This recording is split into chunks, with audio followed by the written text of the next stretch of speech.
of different presentations. I film a lot of different live events. And so working with Pat, it's been awesome because she's very engaged. Like, she interacts with the audience, and she's very focused. Her presentation is very on track, and she kind of sticks with her theme and focus. So it's very easy to understand and very easy to relate to. It's got more of a conversational tone to it, so it's not really dry and stiff. It makes you kind of feel more relaxed and feel like you're actually having a conversation rather than just sort of being lectured at.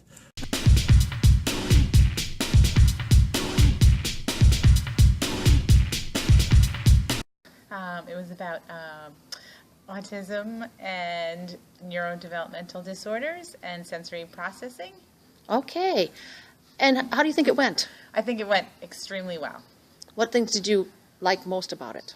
I liked the format of the presentation because I felt that the pacing was conducive to learning. There wasn't a lot of there was a lot of information, but it was spread out evenly throughout the entire day. I also like the fact that there weren't a lot of technical terms that were used and that everything was, I guess, user-friendly, so to speak. And I think that the information is easily relatable to all different disciplines as well as families. Okay.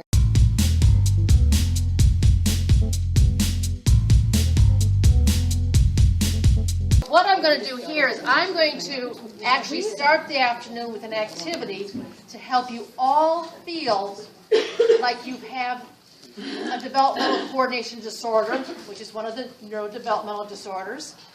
And it's the part of developmental coordination disorder called dysgraphia. Now that's a fancy Latin word.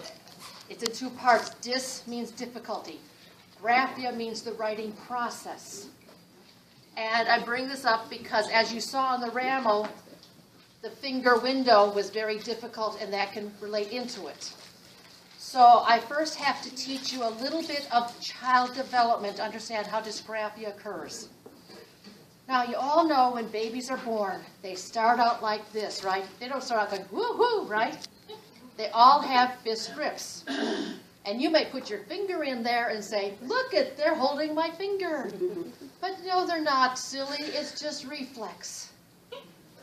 So they're kind of like this. And then they're kind of checking out the world here. And they see something they want right there. But they can't get it because they don't know how to move anything yet.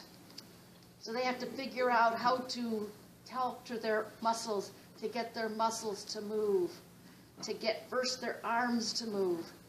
And then as they get down there, they still can't do anything because it's not coordinated enough with big muscles. They have to figure out how to move the muscles in their fingers. And so they start doing, that shoveling kind of response. But finally, by 9 months of age, most of them have reached the pincer grasp so they can pick up those Cheerios. We know Cheerios, yes. Either eat them or they drop them on the floor and watch us catch them. So as soon as they hit that stage, then they start noticing that people around them, maybe brothers and sisters, moms and dads, daycare providers, those people are playing with something that looks like this stick. And when they play with it, something ends up on paper or ends up on this other thing over here. So they want to learn that too. And so they figured out how to grab it because now they have their fingers working. And they grab it again in a fist.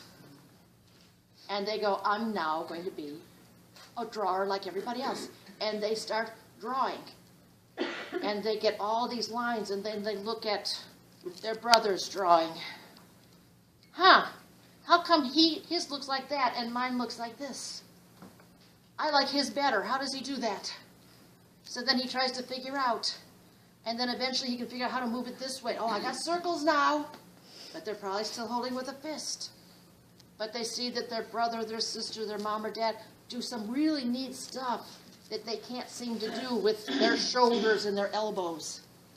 And so they got to figure out how to move it down here. And they start working to get their brains and their fingers to talk to each other. And they find that if they start using less fingers, that they actually can move that pencil better. Until between 4 or 5 years of age, they develop into what's called a tripod grasp. one finger on each side to stabilize, and the one on top to really create that fine detail.